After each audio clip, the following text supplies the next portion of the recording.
for Homesite / American Family Insurance. This roof has about 35 plus wind damage shingles, all the slopes. If you can look over here, the shingles are about maybe I say 18 to 20 years old. A lot of wind damage. And we're going to replace this here. Here's a wind damage shingle here. We're going to attempt to repair. Now the first thing we got to do is we have to take this putty knife. We have to break the seals in the surrounding area shingles. Very easily, very gently. Break all the seals. You can't just rip that shingle out. You have to first break the seals.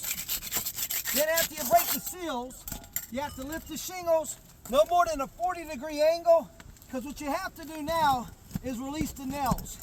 So here's one here. Usually there's about 8 to 10 nails. There's 2. And look right here, Mr. Cameraman. Look at the matting transfer. And look right here, when we lift these shingles, no more than a 45-degree angle. It's cracking them, it's tearing them, it's creasing them. We don't mean to do that. The shingles are just so darn brittle. So look, no more than a 45-degree angle. We're lifting these shingles, but it's the only way to get the wind damage shingle out. So here we go. Here's the wind damage shingle here. Here's the one we're going to attempt to repair it with right here. So we got to lift the shingles back up to get this shingle in. This is the closest match we could find.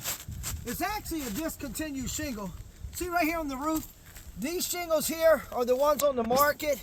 These on the roof here are a lot smaller than these. We're going to attempt to repair anyway. So now what we have to do, we have to lift the shingles back up to get the nails back in. It's the only way to get this shingle back in. Breaking the seal, taking the nails out, and then lifting them back up. See here? Look right here, sir. See the matting transfer from here? There's a lot of matting transfer.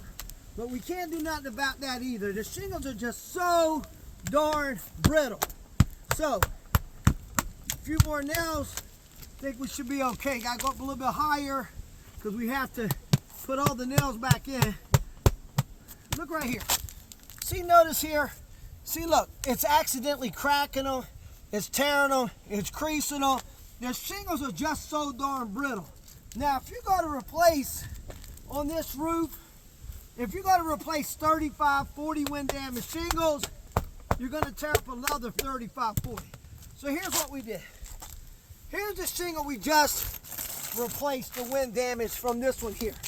Look, notice here, notice how crispy it is. They're so darn brittle. Shingles are about 18 to 20 years old. So here, in the process of replacing this shingle, look what we did here, sir. We tore up this shingle. Look right here on the corner. We tore up this shingle. We tore up this shingle. So here's what's going to happen. If we go to replace this shingle and this shingle that we just accidentally tore up when we went to replace this shingle, we're going to replace these, and guess what? We're going to tear up these. If we go to replace these, we're going to tear up these. So here's what we're going to have. A domino effect of mess. So when we go to replace this shingle and tear these up, this whole roof is going to have a domino effect of just tearing it up. Definitely this roof right here, 100%, 100%. Any professional roofer will tell you, definitely not repairable.